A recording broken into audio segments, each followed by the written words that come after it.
Not much is taught about the women behind the men in history, although it is said that behind every great man there's a great woman. We don't learn enough about these great women in school, but many of the first ladies have made a significant impact not only on their husbands, but on society as well. In the first decades of the 20th century, the First Lady was usually viewed as a hostess not really involved in her husband's political agenda. But as the First Lady became more involved with politics and her own agenda, the public started to view her as an important advocate for national progress and a role model for the American people. Over the course of the 1900s up to today, the First Ladies to the President have become more independent figures due to changes in the way in which they were involved in politics and advocating their special causes. The First Lady of the 20th century, Edith Roosevelt, was really not that much different than the wife of a celebrity. She was known for being the hostess and social planner of the White House, and also made sure that her children stay out of the public spotlight and pressure of the media. Like most First Ladies of her time, she spent little time involved in her husband's business. During the second decade of the 1900s, Helen Taft's great legacy was the creation of a park, the hiring of black ushers in the White House, and her open support of women's suffrage, which was considered her political involvement. Today, the political involvement of the First Ladies expands past them simply publicizing their opinion about a cause. Fast forward to the 1920s during the Warden G. Harding presidency. His wife Florence Harding is one of the first women in the White House to believe her role as the president's spouse entailed more than just looking good and entertaining guests. She was unlike the other first ladies of her era in that she held her own press conferences and advocated for the peace movement, veterans' welfare, and women's rights. However, her role as a hostess still overwhelmed these minor contributions. Several of the First Ladies following Florence Harding's years played a similar part in the White House because many of them supported causes in American society, but few were very active in advocating for those causes. That is, until Eleanor Roosevelt came to Washington. Because of her husband's paralysis, Eleanor was able to get involved with causes such as the League of Women Voters and the Democratic Party. She created her own role by traveling abroad during the war and communicated with the public through mass media, a very different approach than the previous First Ladies who condemned nosy reporters and the media. She fought for equal rights in the war, especially black integration. Eleanor set a precedent that many First Ladies to come would be expected to follow. Although Bess Truman, wife of Harry Truman and First Lady between 1945 and 1953, took pride in her role as a hostess in the White House, she certainly played an active part in the bettering of American society. She was an honorary part of Girl Scouts, the Women's National Democratic Club, the Red Cross, and many others, but chose to keep her activities personal and less publicized than Roosevelt did. This was the same for Mamie Eisenhower, who was an honorary member of the National Council of Negro Women, but avoided commenting on these and other political matters. Jackie Kennedy was more focused on her home life and family, but she still managed to form her own campaign against the destruction of historic buildings and renovate much of the White House. Lady Bird Johnson was caught up in her own agenda as she was the national chair of Project Head Start, a program aimed at providing underprivileged preschool children with the supplies they need to be successful in school. Along with this, she was an active worker on several environmental projects. Pat Nixon once said that her only goal was to go down in history as the wife of a president, but her view changed as she realized just how much political power the First Lady held.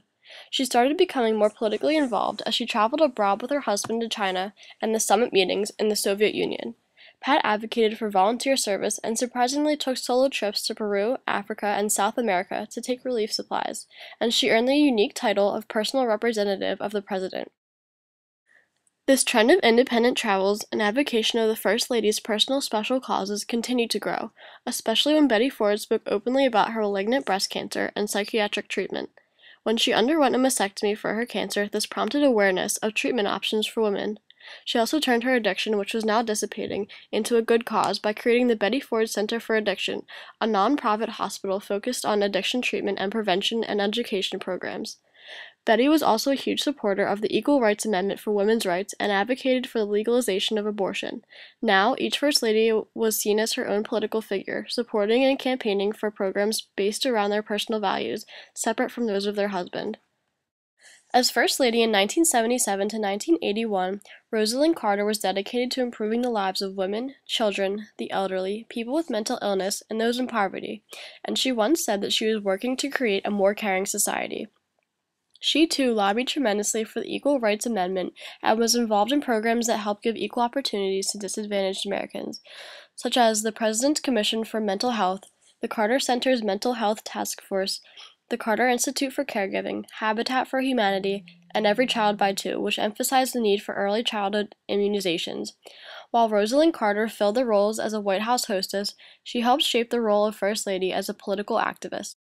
Nancy Reagan then followed Rosalind's legacy by championing drug abuse education and choosing to make that her main cause. Through her Just Say No campaign, Reagan traveled throughout the United States and several other nations to talk to the young adults in rehabilitation centers with their parents. She also formed the Foster Grandparents Program that brought together the elderly and underprivileged children, and a program called In Performance at the White House, which was a showcase for young talented performers held at the White House. Nancy chose not to get involved in her husband's politics much and was more involved in her social causes. Like many of the first ladies of her time, Barbara Bush also chose a main cause to advocate throughout her time in Washington, and hers was the promotion of literacy. She became the honorary chairman of the Barbara Bush Foundation for Family Literacy, which is still running today. But she also helped spread awareness for other causes, including the homeless, AIDS, teenage pregnancy, the elderly, and tolerance against gays and lesbians. Barbara often visited homeless family shelters to show her personal devotion to the cause and encouraged her husband's signing of the Hate Crime Statistics Act, which she hoped would better the lives of openly gay men and women. As the 20th century came to a close, the First Ladies were handling more of their own programs, and not only heading the programs but creating their own. Hillary Clinton was no exception, and she certainly proved herself to be an independent woman after her first term as First Lady by becoming the first First Lady ever elected to the Senate, as well as the first woman ever elected statewide in New York. As First Lady, she was an advocate of healthcare reform, worked on many issues relating to children and families, and led successful efforts to improve the adoption systems, reduce teen pregnancy, and provide healthcare to millions of children through the Children's Health Insurance Program. She traveled to more than 80 countries as a representative of our country, winning respect as a champion of human rights, democracy, and civil society. Her famous speech in Beijing in 1995, when she declared that human rights are women's rights and women's rights are human rights, inspired women worldwide and helped galvanize a global movement for women's rights.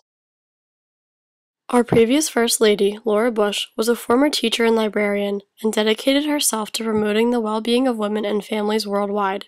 She established the No Child Left Behind Act, a program that is still being implemented even after she left the White House. She was a staunch supporter of the Reading First program, the largest early reading initiative in American history. Laura launched Ready to Read, Ready to Learn, an education initiative that promotes best practices in early childhood education and raises awareness of innovative teacher training programs, and she started several other programs that were successful in raising the literacy rate. She convened world leaders for annual summits that inspired successful practices, beginning with the first ever White House Conference on Global Literacy in 2006, as well as traveled to schools and met with students in nations from Afghanistan to Zambia, with a particular focus on encouraging girls and women to pursue their education. Most recently, Michelle Obama began her legacy with a bang. Some argue that Michelle has accomplished as much as, if not more than, her husband. She created the Let's Move program to fight childhood obesity, a rising problem in the United States. She is a strong advocate of Joining Forces, an organization to assist veterans, those currently in the armed forces, and their families. She is one of the most televised First Ladies in history because she makes appearances to support her programs. She is a leading advocate for the cause of human rights in Burma, and having already made a name for herself, Michelle is excited to see what else she can accomplish as First Lady to President Obama.